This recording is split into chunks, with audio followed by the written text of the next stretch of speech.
नमस्कार, today special day YouTube channel में आपका स्वागत है। मैं हूं एहसास। आज तारीख है 2 मार्च। चलिए जानते हैं आज क्या है खास। सूर्यनारायण व्यास हिंदी के व्यंग्यकार, पत्रकार, स्वतंत्रता सेनानी, शिक्षाविद, युग पुरुष, भविष्यद्रष्टा एवं बहुआयामी प्रतिभा के धनी। इनका जन्म 2 मार्च सन 1902 में उज्जैन में हुआ था। इतिहासकार, पुरातत्वविद, विक्रम पत्र के संपादक, संस्करण लेखक, निबंधकार, व्यंग्यकार थे। साथ ही साथ उन्होंने विक्रम विश्वविद्यालय, विक्रम कीर्ति मंदिर, कालिदास परिषद की स्थापना की और उन्होंने अखिल भारतीय कालिदास समारोह, जो कि सांस्कृतिक एवं साहित्यिक सम्मेलन है, जो भारत के मध्य प्रदेश राज्य के उज्जैन नगर में प्रतिवर्ष कार्तिक शुक्ल एकादशी को आयोजित की जाती है। वह महर्षि संदीपनी के परंपरा के वाहक थे। वे दोनों हाथों से एक साथ एक समय में लिख सकते थे। इनके बारे में विक्रम विश्वविद्यालय के कुलपति बताते हैं कि सूर्यनारायण जी व्यास इतनी बड़ी निधि हमको दे गए, जिसके बल पर उज्जैन सारे राष्ट्र में नहीं, सारे विश्व में अपनी प्रतिष्ठा स्थापित कर सकेगा।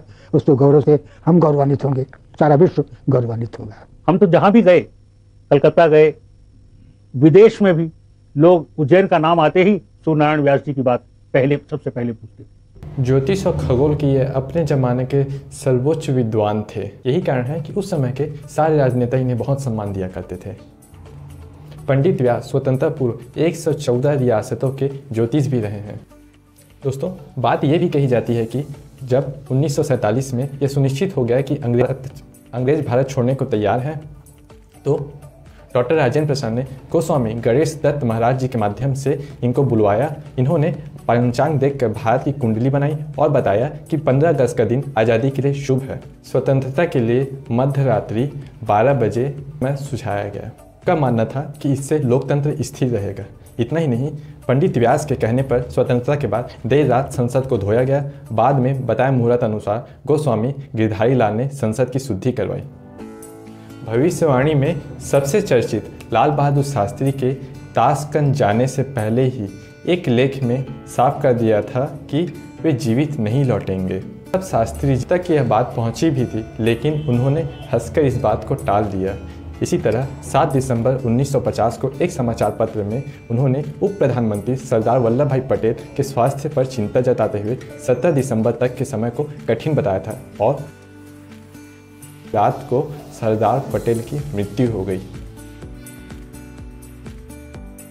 पंडित सूर्यनारायण व्यास 18 वर्ष की उम्र से ही रचना करने लगे थे। सिद्धनाथ माधव आगरकर का साहचर्य उन्हें किशोरावस्था में ही मिल गया था। पंडित व्यास हिंदी के अलावा बंगाली, मराठी, संस्कृत, बांग्ला में भी मर्मज्ञ थे।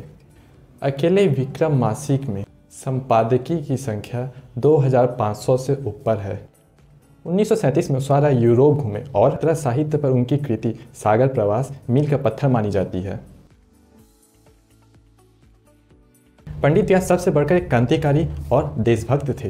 बाल गंगाधर तिलक की जीवनी का अनुवाद करते करते वे क्रांतिकारी बने। विनायक दामोदर सावरकर की कृति अंडमान की गूंज ने सबसे ज़्यादा प्रभावित किया। वर्ष 1920 में उनकी अनेक रचनाएं जैसे मालो मयूर, वाणी, सरस्वती, चांद, माधुरी, स्वराज और कर्मवीर प्राप्त होती है। वे अनेक छद्म नामों से लिखते थे, जैसे चंद्रधर शरण, डॉक्टर एकांत बिहारी, व्यासाचार्य, सूर्यचंद्र, एक मध्य भारतीय जैसे नामों से बराबर लिखते रहते थे।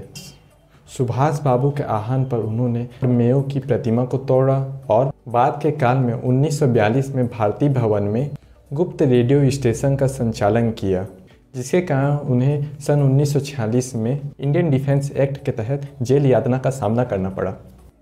इनकी निस्वार्थ सेवा ऐसी थी कि भारत की आज़ादी के पश्चात बने पेंशन और पुरस्कार सूची में इन्होंने जरा भी रुचि नहीं ली।